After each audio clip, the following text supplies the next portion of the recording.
Man, what's up, everybody? Welcome back to another episode of EOS. It's 1090 Jake, man. I'm rocking with y'all rocking with me. And for this video, as y'all can see by the title, this is going to be a video on a woman in Polk County that face shot her baby daddy multiple times after he beat her.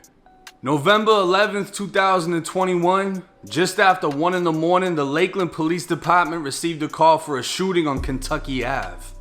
Officers responded to the scene, finding a man in front of a restaurant entrance, unresponsive and bleeding from multiple gunshots to the head and lower extremities. Officers began performing life-saving measures until the victim was transported to the hospital, dying only 30 minutes later. While on scene, officers were contacted by witness number 1, who informed officers she was present when the shooting occurred and used her cell phone to record what happened. The witness willingly surrendered her phone to police, providing the passcode, and identified the shooter as a black female named Cherry, further stating the dead man was her baby daddy. The victim was identified as 31-year-old Dakeem Jones, who was well known to the Polk County sheriffs, and the suspect, Cherry, she was identified as 30-year-old Sharanya Gornell. Speaking with investigators, witness number 1 said she was at a hookah lounge with both of them. Dakeem had gotten into a fight with multiple men at the bar, resulting in everyone being kicked out. That's when Dakeem and Sharanya walked to the corner of Kentucky Ave and Main Street, with witness number 1 following behind. She described to investigators their interaction at this time was cordial, but as soon as they got to the intersection, an argument escalated into a full-on fight between the two. They'd strike each other multiple times in the face before Sharanya went to a nearby car and grabbed a gun from the rear passenger seat. That's when she walked up to Dakeem in the middle of the street, standing only a few feet away, and opened fire. She'd run back to what was described as a dark-colored vehicle before fleeing the area. Witness number 1 used her cell phone to record 2 short videos, one showing the physical fight before the shooting, and the second video after Sharanya got the gun. The video doesn't clearly show her holding the weapon, but multiple gunshots could be heard. Investigators present at the crime scene were notified that the shooter was receiving medical treatment at the Brandon Regional Hospital. She'd arrived with lacerations to her mouth and swelling to her face stemming from the fight, and while being treated, she admitted to being involved in the shooting. When officers arrived at the hospital, they located Sharanya with a black male identified as witness number 2. After Sharanya was treated for her injuries, both her and witness number 2 were transported to the Lakeland Police Department for questioning in separate interview rooms. Witness number 2 denied any involvement in the shooting, stating he was at home on the north side of the city when Sharanya called, asking to be picked up in front of the Lakeland Police Department. He arrived minutes later, finding her bleeding from the mouth, as she went on to tell him her baby daddy had beat her and she needed medical attention. That's when he drove her from the police department to the hospital, and that was the extent of his involvement.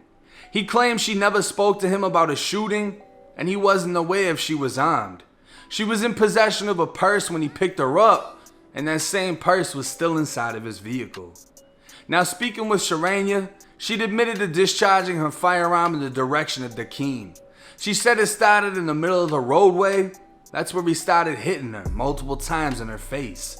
She was wearing a purse with a gun inside, and as the skin on her lips began to split from the force of his punches, she grabbed her gun, firing until the weapon was unloaded.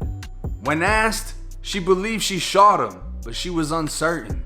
She stated she utilized the firearm to defend herself and continued firing because Dakeem was concealed carrying a weapon in his waistband. He had revealed the weapon earlier that night, and she was afraid if given the opportunity, he would have returned fire. After the shooting, she left with a friend identified as witness number 3 in a gray Dodge Charger. They drove until she received a call from her cousin, who told her to return to the scene and speak with police. Witness number 3 drove her back to the incident location, but stopped a short distance away because he didn't want any involvement in the case.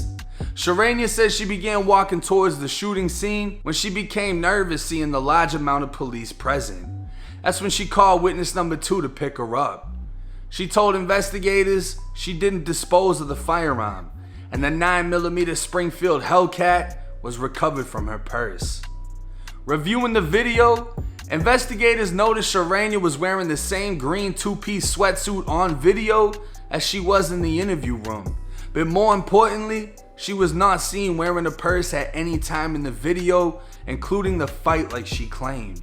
This means she would have had to create distance between her and the victim to retrieve the firearm, therefore displaying intent to commit a crime by arming herself and shooting the victim multiple times. She claimed the shooting was self-defense, but witness accounts and evidence would show Dakeem was no longer a threat when she retrieved the weapon. Therefore, she committed second-degree murder, was arrested in the interview room, and booked into the Polk County Jail, where she remains with no bond and faces a possible life sentence in Florida State Prison. Now, there's a fine line between a stand your ground self-defense case in the state of Florida and murdering somebody. If she was being beaten by a man who's had multiple arrests within Polk County, he's beating the shit out of her, she's got a gun on her, she pulls it out and shoots the shit out of him. Cut and dry, that's self-defense. She would have been able to use his past against him, his physical stature, everything about this man she would have been able to use in her defense, and of course being beaten and shooting him. Whether or not she initiated the fight, because if he's winning the fight, she's obviously getting beaten, she's a woman, you know, all that, oh, equality, this and that. No, there's a reason women don't fight men in MMA, you know what I mean? But if she used the whole defense thing and she ended up pulling out the gun and killed the guy, I'm pretty sure she would have been good. What fucked her in this case is the fact that most likely her cousin, her friends, whoever, not only recorded what happened, but gave full-on statements to the police saying she went to the car, pulled the gun out. He's no longer a threat. If you're able to get away from the person, your life is no longer in danger, unless he's chasing after you, and nobody recalled him chasing after her. So when she went and got that gun, fearing for your life now turned into revenge. Whether your pride was hurt, whatever it was, he ain't finna try me like that. And she just put holes in his head, you know what I mean?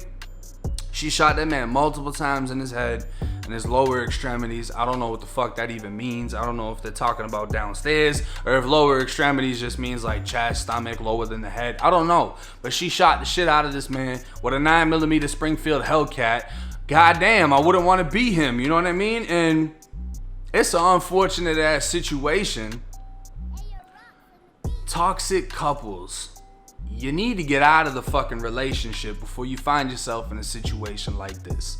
A man and a woman should not be fighting. Neither one should be putting hands on each other, especially in Polk fucking County, where the sheriff recommends everybody goes and buys a goddamn gun. Gun laws down there are lax, and that's just how it is. You know what I mean? That's why it was never brought up. Well, why was there a gun? Where did the gun come from? Nobody gives a fuck about that. It's Polk fucking County. Everybody's got a fucking gun. It just matters who uses it and who uses it for the right goddamn reason. The sheriff of Polk County is all for citizens protecting their fucking self. He recommends if someone breaks into your house, you blow them out the fucking door and then give them a call and they'll come scoop up the damn body. But rest in peace to the victim. And as far as Sharanya, I mean, she admitted to everything. Everyone else admitted to everything. The only thing she could really hope for is a plea deal. Maybe walk away with 15 years in state prison and then come home. But hey, it's 1090 Jake. I'm rocking with y'all. Y'all rocking with me. Till next time.